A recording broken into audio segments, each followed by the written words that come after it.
Olá, são exatamente 7 horas e 14 minutos. Estamos ao vivo aqui na TV Justiça com o especial Coronavírus.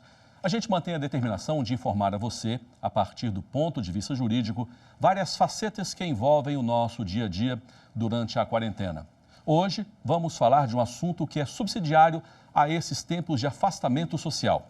Muitas empresas adotaram o home office ou teletrabalho. Aqui na TV, por exemplo, há muita gente trabalhando de casa. Na prática, funcionários ficam em casa, trabalhando por meio de um terminal com internet, smartphone, notebook. São dados enviados e recebidos para que a empresa não pare com o funcionamento. E assim surge uma questão: a quem compete a proteção dos dados? Vamos falar com Fabrício Mota, advogado especialista em direito digital. Olá, tudo bem? Boa noite, seja bem-vindo aqui ao nosso especial Coronavírus. Boa noite, Cristiano. Obrigado. Mais uma vez estar aqui é um prazer. Como eu disse, é um assunto que gira em torno desse isolamento social. Por quê? As empresas, de um modo geral, fizeram com que vários funcionários, aqueles que podem, trabalhar em casa. E para isso vão usar o smartphone, vão usar o notebook, um terminal de computador. Transfere-se dados para lá, são recebidos para cá. Qual é o universo jurídico desses casos? O que pode ser transferido de dados, o que não pode, de quem é a responsabilidade? Realmente é uma situação desafiadora para todos, né? Até pouco tempo atrás, muito antes de se imaginar algo dessa natureza, as empresas não estavam sequer preparadas para essa realidade. Muitas eram resistentes ao teletrabalho por uma questão de preconceito, talvez, por uma questão de opção de decisão estratégica corporativa, mas agora todos estamos de teletrabalho e vem os desafios jurídicos disso. E realmente há consequências em casos de vazamento de dados, de mau uso dessas informações. E é para evitar essas consequências que existem protocolos de segurança, políticas de proteção de dados, políticas de segurança cibernética, que de um modo geral não estão implementadas nas empresas, justamente porque elas não haviam visto a necessidade ainda de enxergar esse panorama. E acredito que após essa pandemia, tudo isso vai mudar. As empresas vão perceber a necessidade de se adequarem a uma nova realidade social, que é a realidade da tecnologia. Essa proteção dos dados, ela cabe efetivamente à empresa. Independentemente de ser uma situação forçosa, em que todos nos vimos obrigados, seja por decreto governamental, seja por lei, seja por uma necessidade social, o fato é que a custódia dos dados, sejam dados pessoais ou dados da empresa, seja o que for de dados que ela esteja utilizando, cabe a ela. Então, a empresa compete também guardar e prover a proteção dessas informações. Elas têm que ter políticas adequadas, se não tiver políticas bem planejadas, pelo menos políticas emergenciais. Verificar se os funcionários têm condição ou se é possível dar-lhes a condição de utilizarem uma rede privada virtual, aquela famosa VPN, que é uma rede virtual privada, se dá a condição de instalar mecanismos de segurança, como um firewall, eventualmente até mesmo um antivírus, ou, se nada disso for possível, que pelo menos esses funcionários tenham uma adequada orientação. Mesmo que seja um terminal particular do funcionário, a empresa então deve fazer com que aquele aparelho ali tenha todos uma segurança, a maior segurança possível. Instale ali alguns aplicativos, como o senhor disse, alguns aplicativos que possam manter essa segurança. Cabe à empresa fazer isso. Exatamente, porque o funcionário não pode ser onerado por isso. Então, não cabe a ele ter o ônus, os custos decorrentes disso. Esse custo deve ser atrelado à atividade profissional ou comercial que esse funcionário está realizando. Então, cabe à empresa prover essa situação. Se ela não tem condições, seja por uma opção própria ou uma questão financeira, que aliás é bastante relevante nesses tempos, de prover um aparelho para que o funcionário trabalhe em casa, então ela que dê outras condições complementares, alternativas para que ele possa guarnecer essa informação. O fato é que é uma situação de risco jurídico. Se a empresa não tomar esses cuidados, ela assumirá as consequências. E já há decisões do Judiciário brasileiro em relação a esse tipo de trabalho? Esse tipo de problema já apareceu, já bateu as portas do Judiciário? Já bateu, já temos jurisprudência, claro, nenhuma jurisprudência em cenário de pandemia, naturalmente, é uma situação inédita, mas há jurisprudência suficiente com relação a isso e, de um modo geral, esse tipo de problema até pode resvalar em questões trabalhistas mesmo, algum interesse de rescindir contrato em função do mau uso das informações. que de um modo geral são transmitidos de forma de ônus para a própria empresa, porque a ela compete efetivamente dar os instrumentos, sejam eles tecnológicos, sejam eles físicos e até mesmo informações. É a empresa que deve garantir a custódia dos dados e, portanto, toda a proteção jurídico-tecnológica em torno deles. E como o senhor disse, tanto faz se esses dados forem da empresa, pessoais, bancários, isso compete à empresa resguardar que esses dados não sejam capturados, não vá para a nuvem e alguém capture, é isso? Exatamente, a empresa compete. Temos aí, para entrar em vigor ainda esse ano, uma Lei Geral de Proteção de Dados Pessoais, isso, que foca exatamente na questão dos dados pessoais, aquelas informações relacionadas a uma pessoa natural, como você, como eu, como qualquer um de nós. Se essa lei estivesse em vigor, haveria muito mais instrumentos de fiscalização contra o uso indevido desses dados e o uso desprotegido desses dados. Não temos aí a LGPD em vigor ainda, mas há instrumentos jurídicos suficientes para responsabilizar as empresas. No fim do ano passado, ficou-se estabelecido que essa lei entraria em vigor em agosto deste ano. Agora, por causa da pandemia, pode ser que ela vá para o ano que vem, passe a valer a partir do ano que vem? É possível que isso aconteça? É possível. E se acontecer, isso é ruim? É possível, veja, é curioso, o Brasil é um país peculiar em vários aspectos, inclusive político-legislativos. Já está havendo a apresentação de projetos de lei querendo prorrogar a vigência da entrada em vigor da LGPD. Já foram apresentados, hoje mesmo, estamos aqui ao vivo, então posso falar que hoje mesmo foi lido mais um projeto apresentado por um senador, querendo prorrogar pelo menos as multas, as sanções decorrentes da LGPD, por infração à LGPD. Mas há outros projetos que estão tentando jogar para lá também. Então, enfim, é um interesse social. Se há setores na sociedade que queiram que isso ocorra, esses setores vão encontrar voz e eco no parlamento. Agora, se isso vai ser aprovado ou não, não sabemos. Claro que o ambiente é um pouco complicado para esse tipo de situação. Mas eu entendo, de modo geral, isso seja ruim. A LGPD ela já veio com muito atraso, o Brasil já está muito atrasado em relação a outros países do mundo. Enquanto aqui se discute apenas o aspecto específico da pandemia e da crise social, lá fora, principalmente na União Europeia, os países da União Europeia, já se discute como lidar com a pandemia e, ao mesmo tempo, com a proteção dos indivíduos. Porque o que tem havido é isso, muita determinação pública de governos e de autoridades públicas querendo obter os dados de geolocalização, os dados do cidadão para controlar se eles estão cumprindo quarentena isso. E por aí vai. Então, são questões que nós não conseguimos enfrentar no Brasil pela ausência de uma LGPD. Seria muito bom se ela já estivesse em vigor. Bom, a LGPD não está ainda em vigor, mas temos ainda o marco, né? O Marco Civil da Internet. Marco Civil da Internet. Qual é o alcance dele nesse aspecto de relação de dados, envio e remessa de dados? O Marco Civil da Internet, como o próprio nome está dizendo, ele regula as relações havidas por meio da internet, que hoje é basicamente todas, né? O teletrabalho é basicamente feito através disso. Então, ele teria um alcance hoje, nessa pandemia, bastante significativo. Só que o Marco Civil da Internet ele tem um pequeno problema, que ele já é uma lei defasada em relação à modernidade regulatória de proteção de dados, porque ele se baseia em um instrumento de autorização dos dados, que é o consentimento. Então, para que você... A tecnologia anda mais rápido? Muito mais rápido. Você tem várias outras formas. Imagina, você vai lidar com a proteção da vida de uma pessoa que está desfalecida. Você não consegue o consentimento desse indivíduo. Então, você tem que ter outros instrumentos legais para proteger o cidadão, inclusive usando os dados dele, para muito além do consentimento. Então, o Marco Civil hoje é um instrumento capacitado para essa proteção, mas defasado. É preciso que a LGPD preencha esse vácuo. E estamos, então, em estado de calamidade no Brasil, quarentena, coronavírus no mundo inteiro. Falando de dados e proteção de dados individuais, em relação à pandemia, é possível, por exemplo, que alguém que esteja contaminado, ou alguém até que morreu por causa vítima do coronavírus, dados dessas pessoas podem ser analisados por um órgão governamental ou não? Esses dados podem ser capturados, podem ser pegos? A partir do momento que estamos em uma pandemia, isso é possível? Hoje é possível, claro, a ausência da LGPD, mesmo com a LGPD isso seria possível também. Sim. Mas na ausência da LGPD nós temos que nos basear nas leis que estão em vigor. Foi aprovada pelo Congresso recentemente a Lei 3.979, que é exatamente a lei que rege o estado de emergência pública internacional decorrente do coronavírus.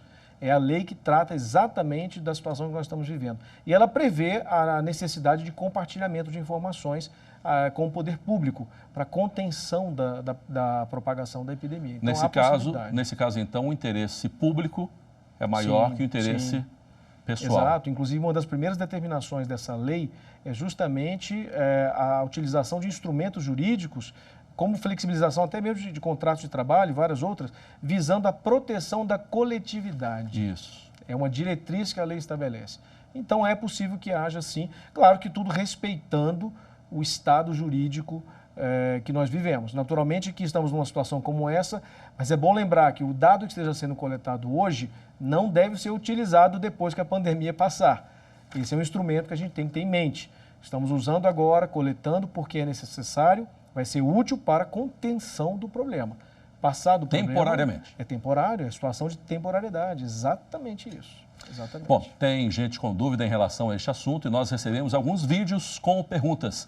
Vamos ouvir qual é a dúvida do Yuri Costa, ele é cabeleireiro. Vamos lá. Eu gostaria de saber se esse é um momento que devíamos tomar mais cuidado com os golpistas ou com os hackers.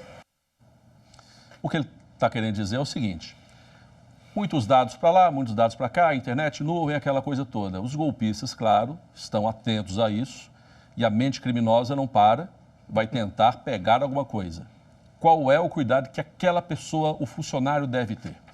Claro, é uma situação, todos estamos com muito medo, ansiosos por informações, mas temos que manter a preservação dos nossos interesses, do nosso patrimônio e da nossa saúde, e também da nossa intimidade e privacidade.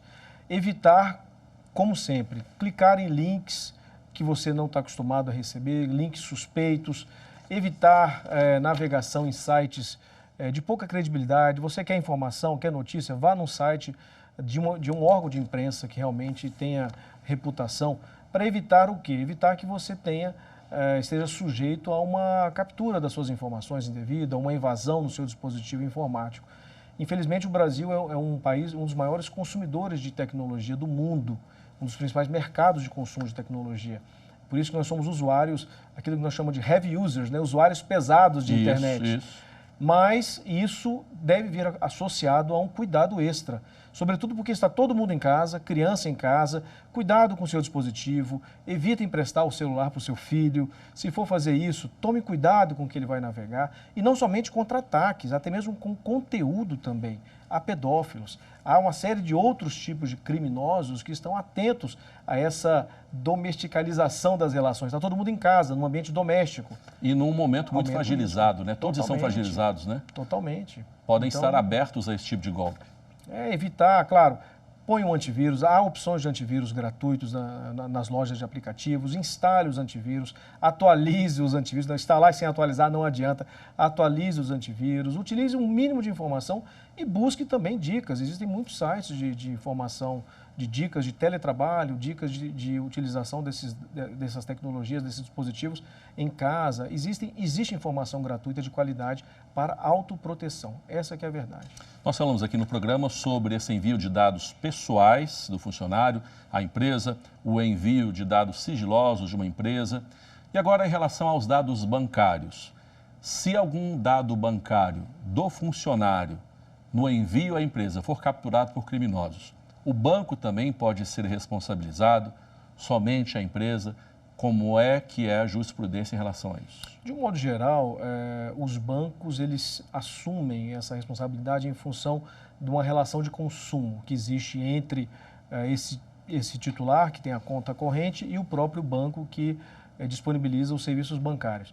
Então, em função dessa responsabilidade civil que está prevista no CDC, de natureza objetiva, ou seja, não há necessidade de comprovação de culpa para que o banco assuma esse ônus, acaba sendo muito recorrente que a jurisprudência aceite que ele vá bancar os prejuízos que esse cidadão tiver tido em função da captura desses dados.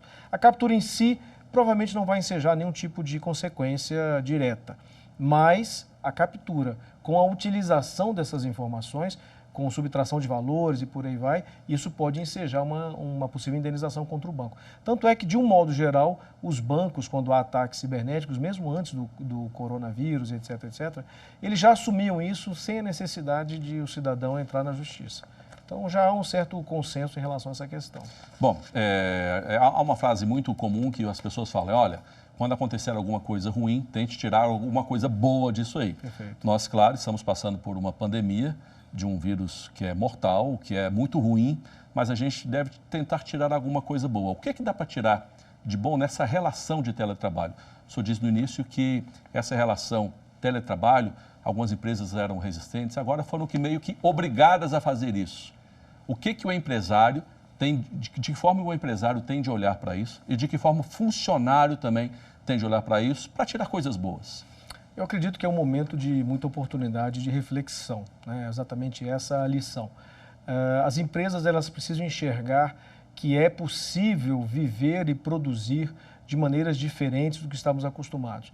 O que o teletrabalho antes era visto como algo inadequado, como algo improdutivo, agora está sendo a essência da produtividade de toda atividade, basicamente toda atividade comercial e prestação de serviços no país, no mundo inteiro, de modo geral. Há 1 bilhão de pessoas em casa, então isso é muito significativo. E a economia funciona, claro, não funciona de modo desejado, porque é uma situação de crise, mas tem funcionado de alguma maneira. Então os empresários, as empresas, os empreendedores, os empregadores precisam enxergar que é possível viver dessa forma. Ela é uma forma útil em vários aspectos, não somente para a economia de custos mesmos, porque você não precisa de estabelecer locais físicos para você hospedar os seus funcionários. Pode haver redução de custo, tem redução de poluição, tem qualidade de vida para o funcionário. Se isso for associado a um programa de trabalho à distância, de teletrabalho, com um regramento, com educação adequada, porque trabalhar em casa não é fácil. Não é fácil. Não é fácil. Não é nada nós fácil. Nós precisamos ser ensinados a trabalhar em fazer casa. Isso. Isso é bastante... Que, aliás, um dos maiores problemas que tem havido, que eu tenho ouvido falar, é justamente a organização do tempo. Porque há consequências. Antigamente você entrava 8, saía 17 horas. Agora tudo se mistura, né? Então as pessoas estão um pouco perdidas. Tendo o regramento adequado, uma boa política de trabalho em casa, de home office, né? Uma boa educação corporativa e havendo um estabelecimento de boas formas de mensurar isso também, porque você tem que mensurar a produtividade, você vai ter um ganho para todos. A sociedade ganha, porque são menos pessoas na rua, é mais qualidade de vida para o indivíduo trabalha mais satisfeito, a empresa tem mais economia e se ela tiver tudo isso com produtividade, por que não? Talvez daqui a uns 10, 20, 30 anos, as pessoas vão olhar para trás e falar, olha, aquela pandemia lá de 2020 ajudou muitas empresas a manter o trabalhador em casa. Mudou tudo. Forçosamente. Né? Exatamente. Não é Exatamente. Isso? Pode ser que aconteça isso. Então. O Brasil, como eu disse, consome muita tecnologia, mas não se adaptou a essa tecnologia. Então, as estruturas sociais ainda são arcaicas ainda. Nós ainda temos que sair de casa, pegar ônibus, pegar metrô, sendo que poderíamos estar trabalhando em casa, com horários diferenciados, inclusive. Tudo isso beneficia. Um dos pontos mais interessantes dessa pandemia que eu tenho visto é a questão da poluição. Outro dia... Diminuiu muito, Diminuiu muito. O céu de São Paulo deixou de ser cinza. Então, coisas espetaculares. As águas de Veneza estão cristalinas. Isso. E por aí vai. Brasília, eu fiquei 2 semanas confinado, que eu cheguei da Europa, então estava no grupo de risco. Estou saindo hoje pela primeira vez, inclusive, para dar essa entrevista aqui. E eu percebi a cidade vazia, está tudo limpo, né? Está tudo organizado. Então, há benefícios para todos dessa nova realidade e a gente deveria fazer uso disso. Né? E eu sou testemunha que o senhor chegou aqui no estúdio, procurou logo o álcool gel, passou já, a mão, não cumprimentou com as mãos. Todo protocolo mundo, continua. Educação permanece, mas com cuidado. É isso aí. Agora é a vez da Giovana Rossi, ela é revisora de texto e vai nos fazer mais uma pergunta. Vai lá, Giovana. Eu gostaria de saber quais medidas podemos tomar para evitar ser vítimas de ataques online. Vamos lá. Vamos lá. Quais as medidas que a pessoa pode tomar? Ela tem alguns dados, está transferindo esses dados, mas tem medo. O que ela pode fazer? O senhor já falou aí para instalar antivírus, atualizar esses antivírus. Além disso, o que ela pode fazer nesse mundo digital, nesse mundo virtual? Uma das maiores causas de vulnerabilidades cibernéticas é comportamental. Então, eu gosto de traçar um paralelo. Se qualquer um de nós fôssemos sair à noite com um computador a tiracolo, ninguém sairia à noite mostrando o computador, mostrando o relógio, mostrando as joias. Todos iríamos andar com muito medo, com cuidado, de preferência escondendo, tirando, correndo, andando rápido. Cuidados básicos de segurança pessoal, patrimonial e até mesmo de integridade física, né? Na internet, na tecnologia, não é diferente. Nós temos que ter também esses mesmos cuidados, né? Uma vez brincaram num evento do qual eu participei, que quando eu era criança, minha mãe dizia, meu filho, não saia de casa, não esqueça o casaco. Isso. Agora, qual que é a dica minha para o meu filho? Meu filho, não esqueça de atualizar seu antivírus. Mudou o cenário. Então, agora temos novas preocupações. Então, quais são as recomendações? Como eu já disse, instalar um bom antivírus, não utilizar a mesma senha, que é um outro problema recorrente. As pessoas usam senhas fáceis e usam em todos os dispositivos. Isso é um erro brutal. Utilizem senhas difíceis, de preferência uma que você não consiga se lembrar. Ou seja, utilize um bom programa, um bom aplicativo com senha biométrica para armazenar aquelas informações e use as informações de forma diferente. Não repita a senha, atualize as suas senhas com recorrência, evite ficar baixando tudo quanto é aplicativo que você tem vontade. Você quer ver um aplicativo de gatinho, de cachorro, atualize, baixe menos aplicativos, não tem aquela ansiedade por instalar os aplicativos. Busque aplicativos de fontes confiáveis, empresas sólidas.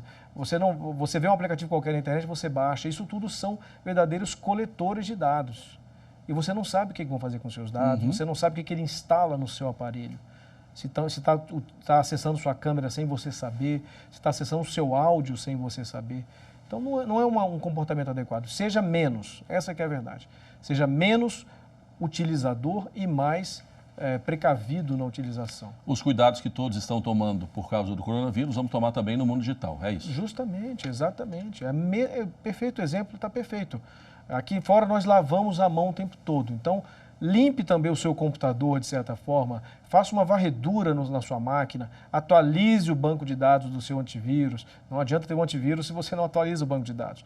Faça as recomendações. Se o seu sistema é Windows, é Mac, não importa, ele tem lá um pedido de atualização de software, atualize. Aquilo ali é para a sua segurança, nada menos que isso. Porque tudo isso é falível, né? Nós somos pessoas falíveis, somos criaturas falíveis.